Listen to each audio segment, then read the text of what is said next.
नमस्कार. ठाणे वर्तमानमध्ये मिलिंद बोरसे आपलं पुन्हा एकदा हार्दिक स्वागत करतो. सादर करीत आहोत आजच्या ठळक बातम्या. ठाण्याच्या महापौर पदावर मीनाक्षी शिंदे यांची तर उपमहापौरपदी रमाकांत मढवी यांची निवड. आणि हा विजय शिवसेनेचा नसून तो ठाणेकरांचा आहे, उद्धव ठाकरे यांचं प्रतिपादन. या आणि इतर बातम्या मात्र एका छोट्याशा जाहिरातीनंतर.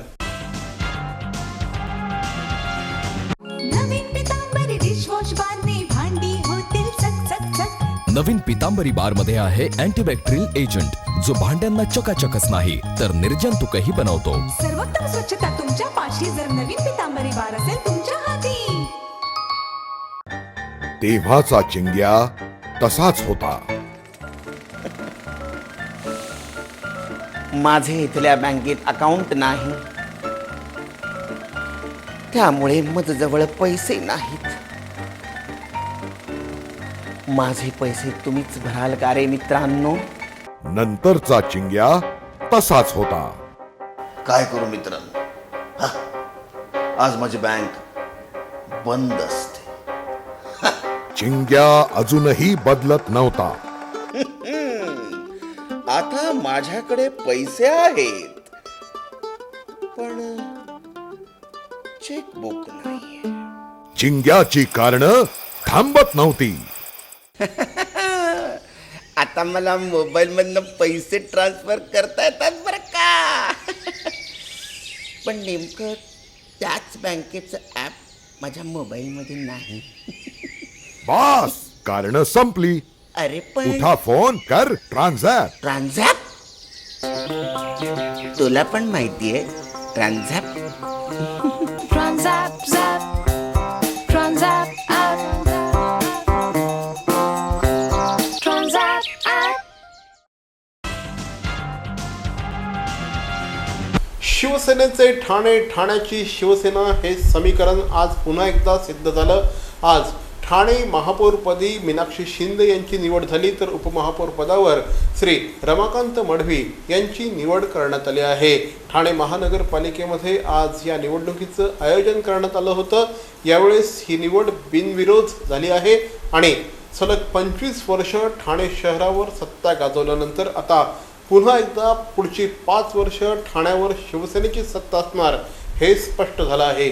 ठाण्याच्या महापौरपदी शिवसेनेच्या नगरसेविका मीनाक्षी शिंदे यांनी आज सूत्र हाती घेतली, तर उपमहापौर म्हणून श्री रमाकांत मढवी हे बिनविरोध निवडून आले आहेत. ठाणे महानगरपालिकेच्या डॉक्टर बाबासाहेब आंबेडकर सभागृहामध्ये आज या निवडणुकीचं आयोजन करण्यात आलं होतं. यावेळेस शिवसेनेच्या नगरसेवकांनी भगवे फेटे धारण करून सभागृहामध्ये प्रवेश केला होता. त्यामुळे संपूर्ण ठाणे महानगरपालिकेतील वातावरण अक्षरशः भगवमय झालं होतं. भारतीय जनता पार्टी आणि राष्ट्रवादी काँग्रेस या दोनही पक्षांनी आपापले उमेदवार या निवडणुकीच्या रिंगणामध्ये उतरवले होते. मात्र ही निवडणूक खऱ्या अर्थाने एकतर्फीच होती. मीनाक्षी शिंदे याच निवडून येतील हे सांगायला कुठल्याही राजकीय पंडिताची गरज नव्हती. मात्र निवडणुकीचे अर्ज मागे घेण्याच्या शेवटच्या 15 मिनिटांमध्ये दोनही पक्षांनी आपापले अर्ज मागे घेतले. त्यामुळे महापौर आणि उपमहापौर पदाची ही निवडणूक खऱ्या अर्थाने बिनविरोध झाली. त्यानंतर नवनिर्वाचित महापौर आणि उपमहापौरांचं अभिनंदन करण्यासाठी शिवसेनेचे कार्यकारी अध्यक्ष आणि पक्षप्रमुख श्री उद्धव ठाकरे, पालकमंत्री श्री एकनाथ शिंदे, आमदार श्री प्रताप सरनाईक, खासदार श्री राजन विचारे यांच्यासह अनेक मान्यवर यावेळेस उपस्थित होते. एका शहरावर एका पक्षाची 25 वर्षाहून अधिक काळ सत्ता, हे तसं बघायला गेलं तर एक अत्यंत महत्त्वपूर्ण अशा प्रकारचं उदाहरण आहे असं म्हटल्यास वावगं ठरणार नाही. ठाणे शहरावर गेल्या 25 वर्षांपासून शिवसेना राज्य करते आहे. यंदाची निवडणूक काहीशी अवघड होती, थोडीशी क्रिटिकल होती. मात्र या निवडणुकीमध्ये देखील शिवसेनेने विजय मिळवला. केवळ विजयच मिळवला नाही तर स्पष्ट बहुमत मिळवलं, एक हाती सत्ता मिळवली. आणि त्यामुळेच आजच्या विजयाला खूप महत्त्व होतं आणि कदाचित त्यामुळेच शिवसेनेच्या वतीने आज संपूर्ण ठाणे महानगरपालिका परिसर अक्षरशः भगवामय करण्यात आला होता. सलग 25 वर्ष ठाणे शहरावर राज्य केल्यानंतर शिवसेनेला ही निवडणूक तशी अवघडच होती. नाही म्हणायला भारतीय जनता पार्टीचं कडवं आव्हान समोर होतं. राष्ट्रवादी काँग्रेसने देखील या ठिकाणी मोठं आव्हान निर्माण केलं होतं. मात्र अत्यंत अटीतटीची अशा प्रकारची ही निवडणूक होईल असं वाटत असताना ठाणे महानगरपालिकेच्या इतिहासामध्ये पहिल्यांदा शिवसेनेला स्पष्ट बहुमत मिळालेलं आहे. यापूर्वी धर्मवीर आनंद दिघे हयात असताना देखील ज्या निवडणुका झाल्या त्या निवडणुकांमध्ये देखील शिवसेनेला कधीही एक हाती सत्ता मिळालेली नव्हती. त्यामुळे शिवसेनेच्या यंदाच्या विजयाचं महत्त्व हे खूप वेगळं होतं. कारण पहिल्यांदा शिवसेनेला कुठल्याही प्रकारच्या कुबड्या हाती न घेता ठाणे महानगरपालिकेमध्ये स्वतःच्या पद्धतीने सत्ता राबवता येणार आहे. साहजिकच त्यामुळेच या महापौर पदाच्या निवडणुकीला देखील तेवढंच महत्त्व प्राप्त झालं होतं आणि शिवसेनेने ही महापौर पदाची निवडणूक ही खऱ्या अर्थाने जनसामान्यांपर्यंत पोहोचावी या दृष्टिकोनातून प्रयत्न देखील केले होते आणि या निवडणुकीसाठी ठाणे महानगरपालिका परिसर अक्षरशः भगवामय करून टाकण्यात आला होता. महानगरपालिकेच्या परिसरामध्ये सर्वत्र भगवे झेंडे, उद्धव ठाकरे आणि रश्मी ठाकरे यांचे फोटो, आदित्य ठाकरे यांचे फोटो आणि पालकमंत्री एकनाथ शिंदे यांचे फोटो या निमित्ताने लावण्यात आले होते. ठाणे महानगरपालिकेमध्ये छत्रपती शिवाजी महाराजांचा सिंहासनाधिष्ठित पुतळा या ठिकाणी उभारण्यात आला होता. त्याचप्रमाणे महानगरपालिकेमध्ये देखील सर्वत्र महानगरपालिका सजवण्यात आली होती. एक प्रकारे शिवसेनेसाठी हा विजय किती मोठा होता याचंच हे द्योतक होतं असं म्हटल्यास वावगं ठरणार नाही. शिवसेनेला पहिल्यांदा सत्तेची चव चाखायला मिळाली ती याच ठाणे शहरामध्ये. बाळासाहेब ठाकरे यांना जो भरभरून पाठिंबा ठाणेकर नागरिकांनी दिला तोच पाठिंबा आता उद्धव ठाकरे यांना देखील मिळतो आहे आणि त्यामुळेच हा विजय शिवसेनेचा नाही, हा विजय आपला नाही, तर हा विजय ठाणेकर नागरिकांचा आहे असं आज उद्धव ठाकरे यांनी स्पष्ट केलं. ज्यावेळेस मीनाक्षी शिंदे आणि रमाकांत मडवी यांचा विजय झाला त्यावेळेस त्यांचं कौतुक करण्यासाठी स्वतः उद्धव ठाकरे, आदित्य ठाकरे आणि रश्मी ठाकरे हे तिघही ठाणे शहरामध्ये आले होते. यावेळेस उद्धव ठाकरे यांनी ठाणेकर शिवसैनिकांशी संवाद देखील साधला. ठाणे महानगरपालिकेच्या या निवडणुकीनंतर आज महापौरपदी मीनाक्षी शिंदे विराजमान झाल्या. यावेळेस त्यांचं कौतुक करण्यासाठी शिवसेनेचे पक्षप्रमुख श्री उद्धव ठाकरे हे स्वतः ठाणे शहरामध्ये आले होते. ठाणेकर नागरिकांचे आभार मानण्यासाठी ते आले होते. शिवसैनिकांना शाबासकी देण्यासाठी ते आले होते. बऱ्याचदा ज्यावेळेस महापौर उपमहापौर पदाची निवडणूक होते त्यावेळेस महापौरपदी निवडून आलेले जे कोणी असतील ते मातोश्रीवर जाऊन उद्धव ठाकरे यांची भेट घेत असतात. मात्र यंदाची निवडणूक वेगळी होती, आव्हान वेगळं होतं. त्यामुळे यंदा शिवसेनेचे पक्षप्रमुख उद्धव ठाकरे हे स्वतः ठाणे महानगरपालिकेमध्ये आले. महानगरपालिकेमध्ये येऊन त्यांनी डॉक्टर बाबासाहेब आंबेडकर सभागृहामध्ये येऊन नवनिर्वाचित महापौर मीनाक्षी शिंदे यांचं कौतुक केलं, त्यांना आशीर्वाद दिले. त्यानंतर महानगरपालिकेसमोर जमलेल्या शेकडो शिवसैनिकांशी श्री उद्धव ठाकरे यांनी संवाद साधला. निवडणुका म्हटल्यानंतर उमेदवारी देताना एक मोठा प्रश्न असतो. काही जणांना उमेदवारी देऊ शकतो, काही जणांना देता येत नाही आणि असे काही जण ज्यांना उमेदवारी देऊ शकलो नाही तरी सुद्धा त्यांनी निष्ठेने काम केलं. त्यांचा सुद्धा या विजयातला हिस्सा हा सिंहाचा वाटा आहे. त्यांना सुद्धा मी धन्यवाद. आज महापौर आणि उपमहापौरपदी आपले शिवसेनेचे अस्सल सैनिक विराजमान झालेले आहेत. एकाहाती सत्ता हा चमत्कार ठाण्याने करून दाखवलेला. पण मी खास धन्यवाद विरोधी पक्षांना सुद्धा देतो आहे की त्यांनी एक शान दाखवली आणि निवडणूक होऊ न देता बिनविरोध केली. त्याच्याबद्दल मी विरोधी पक्षांना सुद्धा धन्यवाद देतो आहे. गेले अनेक वर्ष काम करून सेवा करून जे नातं ठाणेकरांशी आपण जोडलेलं आहे, मी ठाणेकरांना विश्वास देतोय की या नात्यामध्ये कुठेही फरक पडणार नाही. हा जो काही विजय, हा जो आशीर्वाद तुम्ही आम्हाला दिलेला आहात, हा आशीर्वाद आणि हा विजय आम्ही आमच्या डोक्यात जाऊ देणार नाही. आम्ही नम्रतेने आपले सेवक म्हणूनच अहोरात्र मेहनत करत राहू आणि आपलं जे नातं आहे, ठाणे म्हणजे शिवसेना, शिवसेना म्हणजे ठाणे, त्याला कुठेही लाज वाटेल असं काम शिवसेना प्रमुखांचा एक सुद्धा शिवसैनिक करणार नाही, हे वचन तुम्हाला देतो. दारोद मेल स्टुडिओचा लगसराई धमाका 50% महासेल. किती? 50% महासेल. हो, कुठल्याही कपड्यांवर चक्क 50% ऑफ. बॅरॉन मेन स्टुडिओ ठाणेकरांच्या सेवेत पुन्हा एकदा नव्या रूपात नव्या रंगात अधिक व्हरायटी आणि तत्पर सेवेसह बॅरॉन मेन स्टुडिओ. एथनिक मेन्सवेअरचे भव्य showroom. Blazer suits, sherwani, jodhpuri, indo western, kurta suits, formal, partywear, shirts आणि ट्राउझर्सचे भव्य दुमजली शोरूम. बॅरॉन men studio. पुरुषांच्या खरेदीचा एक वेगळा अनुभव. चला तर मग वाट कसली बघताय, सहभागी होऊ बॅरॉनच्या 50% महासेल मध्ये. बॅरॉन मेन स्टुडिओ, आमंत्रण हॉटेल जवळ, जिल्हा परिषदेसमोर, स्टेशन रोड, ठाणे. दूरध्वनी 022-2530-4837. बॅरॉन मेन स्टुडिओ. मरावे परी अवयव रूपी उरावे. अवयव दानाचा हाच संदेश जनसामान्यांपर्यंत पोहोचवण्याचा संकल्प घेऊन निघाले आहेत ज्येष्ठ समाजसेवक माननीय नानजीभाई खिमजीभाई ठक्कर ठाणावाला. त्याचसाठी काढण्यात आली एक भव्य दिव्य रॅली. अवयव दानासाठी सुरू आहेत ठिकठिकाणी जनजागृती सभा. लक्षात ठेवा, आपला अवयव दानाचा संकल्प वाचवू शकतो कुणाचे तरी प्राण, दूर करू शकतो कुणाचं तरी अपंगत्व अगदी कायमचं, फुलवू शकतो अनेकांच्या संसारात सुखाचे बगीचे. अवयवदानाच्या या महायज्ञात सहभागी व्हा. समाजरत्न श्री नानजीभाई खिमजीभाई ठक्कर ठाणावाला यांच्या पुढाकाराने जनहितार्थ प्रकाशित. पुढचे 2.5 वर्ष ठाणे शहराच्या महापौर पदाची जबाबदारी असणार आहे ते शिवसेनेच्या तेज तर्रार नगरसेविका मीनाक्षी शिंदे यांच्यावर.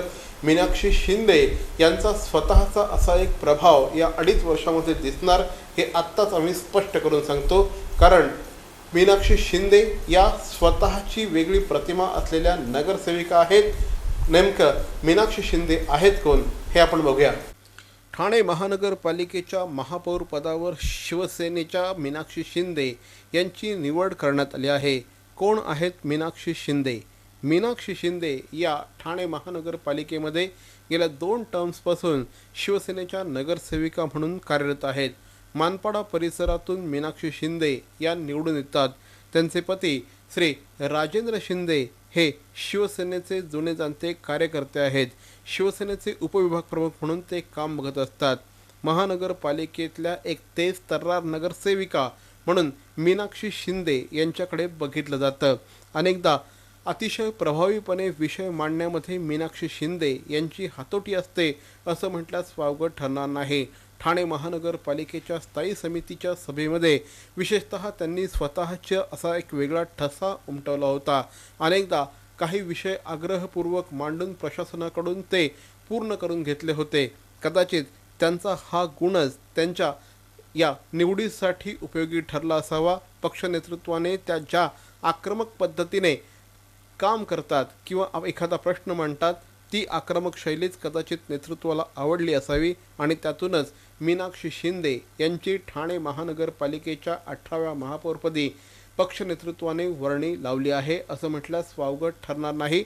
मात्र ज्यावेळेस आज मीनाक्षी शिंदे यांचा अभिनंदनाचा ठराव मांडला गेला त्यावेळेस माजी विरोधी पक्षनेते श्री हनुमंत जगदाळे यांनी एक महत्त्वाचा सल्ला त्यांना दिला की आता तुम्ही महापौर झालेले आहात, स्वभाव बदला. अशा प्रकारचा हा सल्ला जगदाळे यांनी नवनिर्वाचित महापौरांना दिलेला आहे. बघूया हा सल्ला त्या कितपत मानतात आणि अंगीकारतात. दिवा परिसरामध्ये ज्या वेळेस 11 जागा झाल्या त्याच वेळेस दिवा परिसराला ठाणे महानगरपालिकेच्या सत्तेमध्ये स्थान मिळेल हे जवळपास स्पष्ट झालं होतं. त्या ठिकाणी शिवसेनेच्या 8 जागा निवडून आल्या. या 8 जागा निवडून आणण्यामध्ये रमाकांत मढवी यांचं महत्त्वाचं योगदान होतं. अर्थातच त्याची पावती देखील त्यांना मिळाली आहे, त्याचं बक्षीस त्यांना मिळालं आहे. रमाकांत मढवी आता ठाण्याचे उपमहापौर झाले आहेत. बघूया त्यांची कारकीर्द काय आहे. उपमहापौर पदावर रमाकांत मढवी यांची निवड करण्यात आली आहे. रमाकांत मढवी हे दिवा परिसरातून निवडून येणारे शिवसेनेचे नगरसेवक.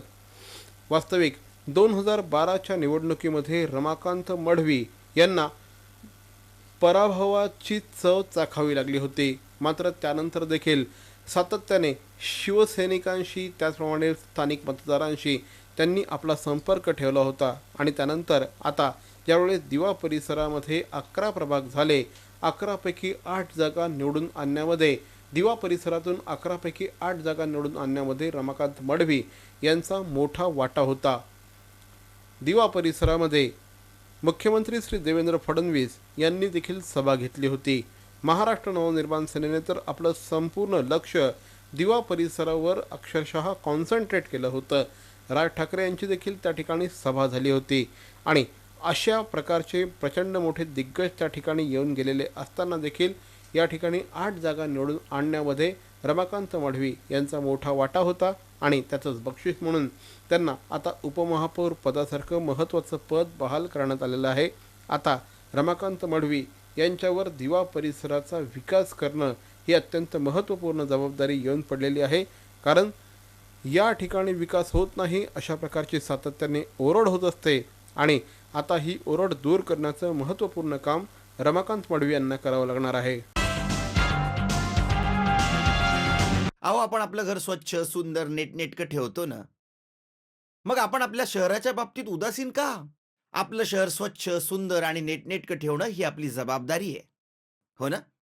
मग उचला फोन आणि विना परवाना होर्डिंग्स, बॅनर्स कुठे दिसले तर 1800-222-108 या टोल फ्री क्रमांकावर कळवा किंवा 7506946-155 या भ्रमणध्वनीद्वारे आपली तक्रार नोंदवा किंवा महापालिकेने तयार केलेल्या स्टार ग्रेड ॲप्लिकेशनद्वारे आपली तक्रार नोंदवा. त्याची दखल त्वरित घेतली जाईल. लक्षात घ्या, आपला छोटासा सहभाग आपलं शहर स्वच्छ, सुंदर आणि नेटनेटकं बनवू शकतो. जसं आपलं घर तसं आपलं ठाणे शहर.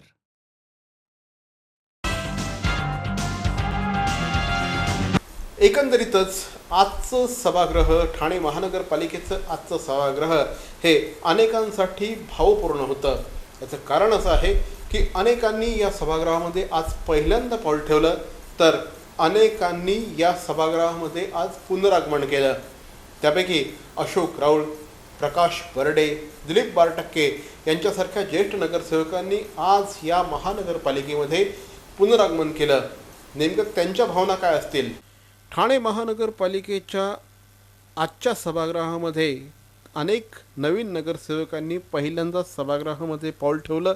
त्यांच्यामध्ये प्रचंड मोठ्या प्रमाणात कुतूहल दिसून येत होतं. तर काही जुन्या जाणत्यांनी देखील पुन्हा एकदा सभागृहामध्ये प्रवेश मिळवला आहे. त्याच्यापैकी सगळ्यात मोठं नाव म्हणजे अशोक राऊळ. अशोक राऊळ हे ठाणे महानगरपालिकेमध्ये सर्वाधिक काळ नगरसेवकाची कारकीर्द भूषवलेले नगरसेवक म्हणून त्यांचा लौकिक होता. मात्र 2012च्या निवडणुकीमध्ये त्यांना पराभवाची चव चाखावी लागली होती आणि त्यानंतर अशोक राऊळ हे मेन स्ट्रीम पॉलिटिक्समधून काहीसे दूर झाले होते. मात्र या निवडणुकीमध्ये शेवटच्या क्षणाला भाजपमध्ये प्रवेश करण्याचा निर्णय त्यांनी घेतला आणि त्यांनी खेळलेली ही चाल चांगलीच यशस्वी ठरली आणि अशोक राऊळ आज पुन्हा ठाणे महानगरपालिकेच्या सभागृहामध्ये दाखल झाले. अशोक राऊळ यांच्याप्रमाणेच माजी विरोधी पक्षनेते श्री प्रकाश बर्डे यांनी देखील पुन्हा एकदा सभागृहामध्ये त्यांनी पाऊल ठेवलेलं आहे. 2007 आणि 2012 अशा 2 निवडणुकांमध्ये प्रकाश बर्डे यांना पराभवाची चव चाखावी लागली होती. मात्र 2 निवडणुकांमध्ये पराभव स्वीकारून देखील प्रकाश बर्डे यांनी हार मानली नाही. पुन्हा एकदा राष्ट्रवादीच्या तिकिटावर ते निवडणुकीला उभे राहिले आणि यंदाच्या निवडणुकीमध्ये पुन्हा एकदा बाजी मारून त्यांनी ठाणे महानगरपालिकेच्या सभागृहामध्ये आपल्याला स्थान मिळवलं आहे. त्याच पद्धतीने शिवसेनेचे जुने नगरसेवक श्री दिलीप बारटक्के यांनी देखील गेल्या निवडणुकीमध्ये त्यांना पराभवाची चव चाखावी लागली होती. यंदा पुन्हा एकदा उभं राहून त्यांनी सभागृहामध्ये प्रवेश मिळवलेला आहे. अशा पद्धतीने काही जुन्या जाणत्यांचा देखील प्रवेश या निमित्ताने झालेला आहे. तर मंडळी, आजचा हा एपिसोड आपल्याला कसा वाटला आम्हाला जरूर कळवा. मात्र तत्पूर्वी ठाणे वर्तमानचं यूट्यूब चॅनल सबस्क्राईब करा, लाईक करा आणि सगळ्यात महत्त्वाचं म्हणजे शेअर करा. कारण यूट्यूब हे मीडियम हे भविष्यातलं माध्यम आहे. ठाणेकर नागरिक, मग तो ठाणे शहरामध्ये असला, मुंबईमध्ये असला, नाशिकमध्ये असला, अगदी परदेशात कुठेही जरी असला तरीही ठाणे वर्तमानचं हे यूट्यूब चॅनल तो बघू शकतो. त्यामुळे अगदी परदेशातले देखील अनेक ठाणेकर हे आज आमच्याशी कनेक्ट झाले आहेत. त्यामुळेच ठाणे वर्तमानचं हे यूट्यूब चॅनल आपण बघत राहा, सबस्क्राईब करा, शेअर करा, लाईक करा. तोपर्यंत धन्यवाद. जय हिंद, जय महाराष्ट्र.